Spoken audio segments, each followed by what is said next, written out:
Hi everyone. In today's tutorial, we will show you how to recover and replace a file on Microsoft Windows. If an important file is accidentally replaced and we want to restore the previous version, we will walk you through the steps on how to try and recover it. Let's get started.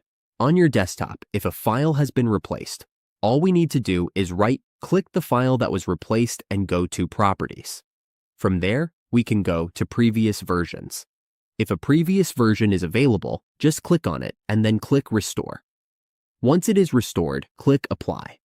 Another way to restore a file is to go to the Windows search bar and type Restore, then press Enter. A small window will pop up showing the System Restore options. We can see the available dates and click on System Restore. We can then choose the date we want to restore to and click Apply. The system will restore to the date we selected. That's it.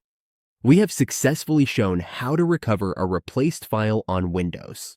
Hopefully, we were able to help restore your important file and avoid losing data.